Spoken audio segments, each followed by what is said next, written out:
how do you stay calm in a clutch situation? Well, here's the thing. I don't. 10 out of 10 for honesty. Awesome. All right, ladies and gentlemen, my next guest, and if you can see the happiness on my face, it's because of this next guest. I'm so excited to introduce him. He is playing currently for the lineup of Salt eSports, one of the bigger teams in the South Asian region, playing the LeagueEGO Challenger series this time. And I'm so happy to be welcoming Mr. Beast from Salt eSports. What's up, dude? How are you doing?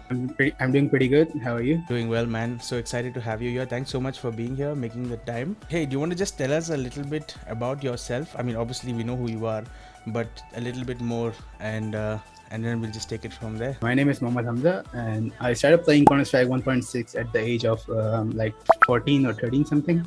Then I played that game for around like 3 years. Then switched to CSGO, played that game as well for around like 3-4 years.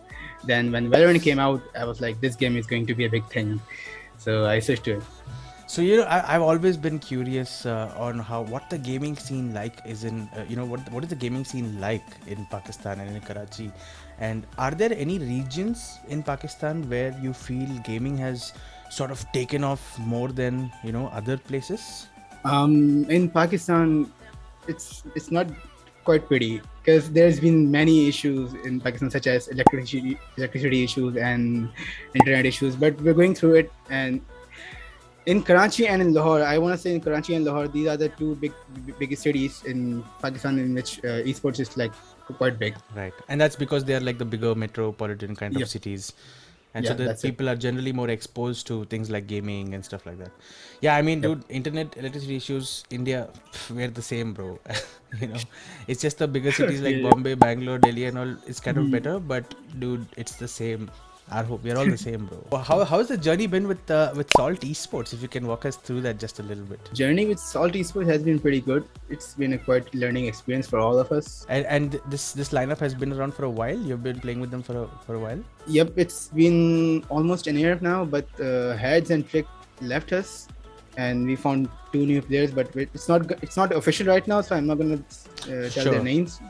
Sure. No, I appreciate that. That's totally fine. Can you tell us maybe the funniest or the strangest incident that you can remember from your esports career?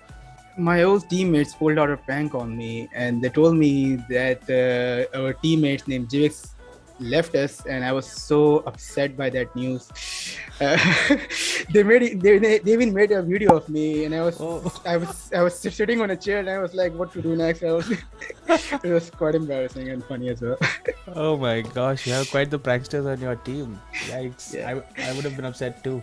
And do parents, okay, this is an interesting question, because parents in India put a lot of pressure on kids to study.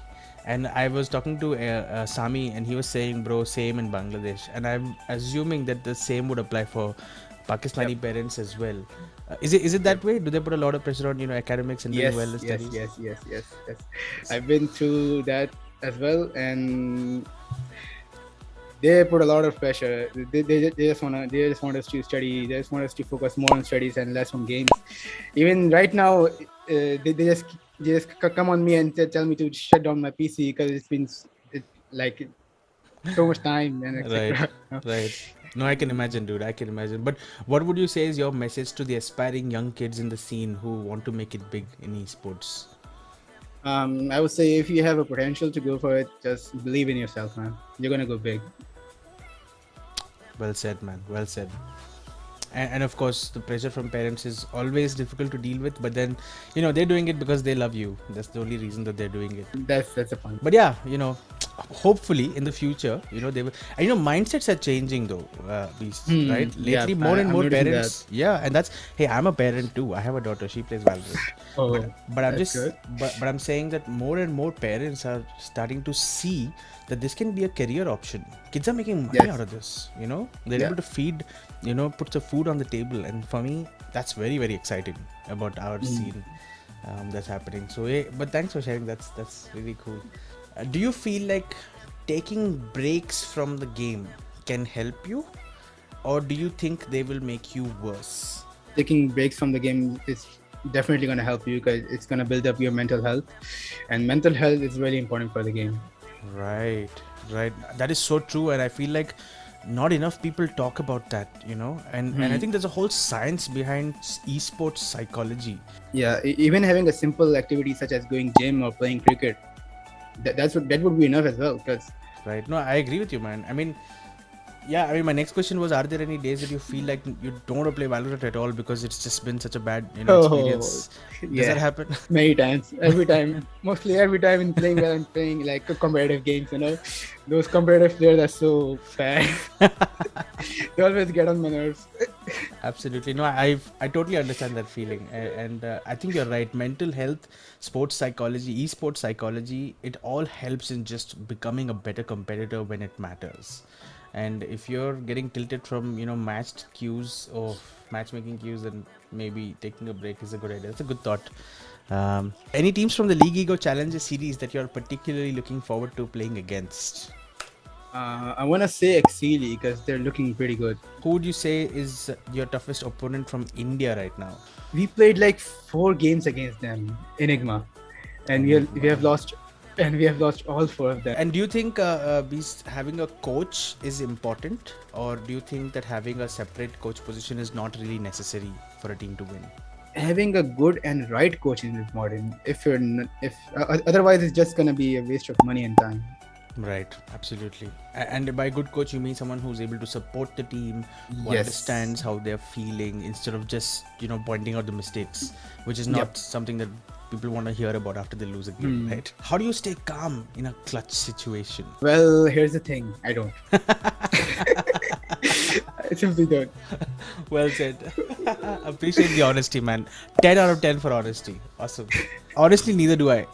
I pretend after I clutch something, I'll be out of breath, But to my team, I'll Yeah, be like, I don't. My hands are shaking. My hands shakes a lot when I after I clutch.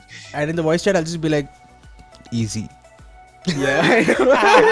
Same here. Same here. So basically, it doesn't matter if you stay calm, pretend to be calm. Yeah, Good one. that's the key point. Any thoughts on Chamber? Very, very impressive looking kid right now, dude. I was playing against him even this morning and last night. Looking like a good agent, but any thoughts? Do you think he'll get nerfed?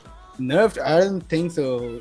He's really good player for player like who likes to operator, and who has precise aim. But I don't think it's going to be in the pro scenes for quite some time. They need to study him well. Right, First. right. And I think even for the VCT Champions Tour that's happening at the end of this year, I don't think Chambers is going to be available. So you're right about that. I mean, it's definitely going to take some time for him to develop into the meta. What is the origin story behind your name, Beast? Behind my name, Beast, I really don't remember anything. Maybe just because I really wanted to have a cool name. That's it. Right. Awesome. All right, man. Enough serious questions. I think that was awesome. Thanks so much. But I think now we should get into some fun questions. And for this interview, I have prepared a little rapid fire set of questions. Are you ready for it? Yeah, sure. All right. So basically, I just asked the question, just off the top of your mind, without thinking, just say the answer. Okay, sure. All right. Let's go. Reina or Jet? Rena. Always, me too. Phoenix or Yoru? Phoenix. Best Valorant player in Pakistan right now? Shooter. No cap. Least favorite gun skin? Wasteland. Same. Reaver or Prime? River. Vandal or Phantom? Vandal. Eco by Marshall or Sheriff? Sheriff. Killjoy or Cypher? Killjoy. Same. Favorite map? Ascent. Alright. And map you hate playing the most? Breeze, because I have Viper in it. Brilliant, dude. That was a awesome rapid fire. 10 questions read. I think I would have answered the same every single one of them. But hey, that was awesome, dude. That's pretty much all the questions I had for you, man. I just thanks so much for making time. Thank you so much. Thank you so much for your magic as well. Always, man. And listen, stay in touch. And if you need anything, just let me know.